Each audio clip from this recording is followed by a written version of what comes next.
Good morning friends. मैं Amit Kumar Gupta advocate अपने income tax के केसेस की सीरीज़ में आज एक बार फिर जो केस आप लोगों के सामने डिस्कस करूंगा वो बहुत ही इम्पॉर्टेंट केस है। दिल्ली ITAT ने डिसाइड किया।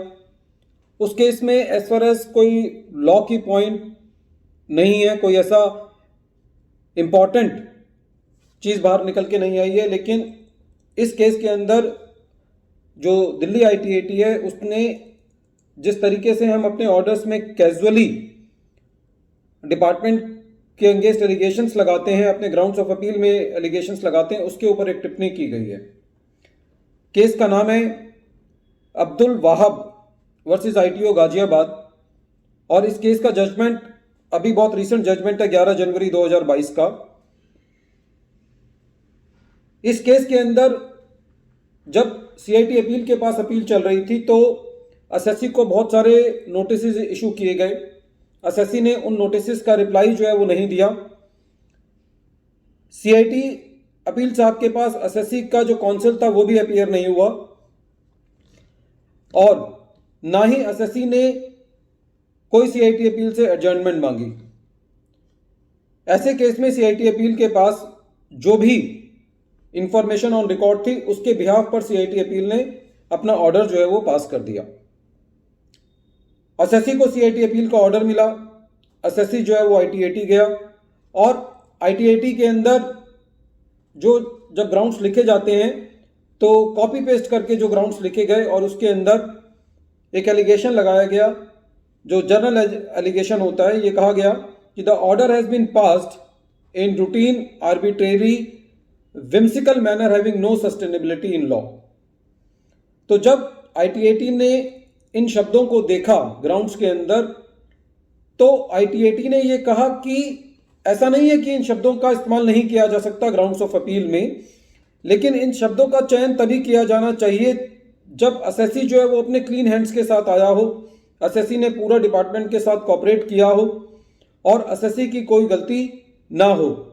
ऐसे शब्दों का प्रयोग उन केसेस में नहीं किया जाना चाहिए जहां पर असेसी एट फुल फॉल्ट है, जहां पे असेसी ने सारे नोटिस को इग्नोर किया है, वो CIT अपील के पास एडजर्नमेंट तक लेने नहीं गया, उसका काउंसिल भी जो है वो अपीयर नहीं हुआ। तो ऐसे केसेस के अंदर CIT अपील जैसी पोस्ट के ऊपर ये एलिगेशन लगाना कि जो ऑर्डर है वो आर्बिट्रेरी ऑर्डर है, whimsical मैनर में पास किया गया है और जिसकी कोई सस्टेनेबिलिटी नहीं है, ऐसे शब्दों का प्रयोग नहीं किया जाना चाहिए।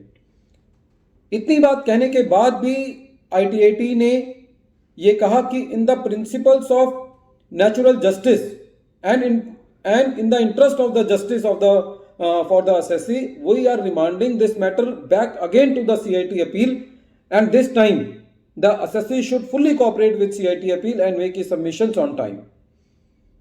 फ्रेंड्स, जहां पे जब हम फेसलेस असेसमेंट के अंदर या असेसिंग ऑफिसर के पास जब पहले केस कराते थे तो जहां पे असेसी बिल्कुल तत्पर होकर के रिप्लाई देता है और वहां पे भी उसकी बात की सुनवाई नहीं होती। इसका उलट देखिए हमारी जुडिशरी जो है वो कितना सेंसिटिव है असेसी को लेकर के कि जिस केस में असेसी ने CIT अपील के साथ बिल्कुल भी कोऑपरेट नहीं किया, उसने टाइम पर कोई भी कंप्लायंसेस नहीं पूरा किया और अपने जो उसके एलिगेशंस थे CIT अपील के अगेंस्ट वो भी गलत थे, तो उस केस में भी असेसी को फिर दोबारा एक सुनवाई का मौका देते हुए असेसी के केस को CIT अपील के पास रिमांड बैक कर दिया, ये कहते हुए कि इस बार आप वहां पे अपने टाइम को कंप्लायंसेस को पूरा करें और जो भी आपको बात कहनी है आप वहां पे जाकर के कहें and do not in routine make the use of these words like the order has been passed इन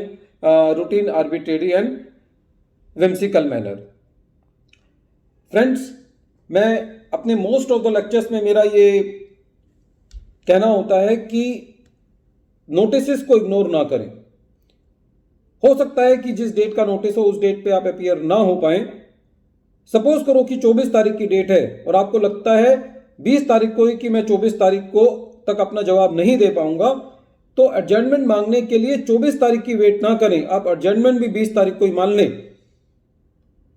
यदि आपने 20 तारीख को एडजर्नमेंट लिख दिया और आपका जवाब तैयार हो जाता है तो आप 24 तारीख को भी जवाब दे सकते हैं। लेकिन लुका छुपी का गेम जो है वह डिपार्टमेंट के साथ नहीं होना चाहिए कि you are waiting up to the 24th and then in the evening 24th you are asking the time from the department. Now the department is also moving in a very erratic manner. तो at least आप अपने part की जिम्मेदारी पूरी करके timely एडजर्नमेंट्स को seek करें और do not wait for the last time to give the reply. This is the take away from this case. Once again I am repeating the name of the case. The name of the case is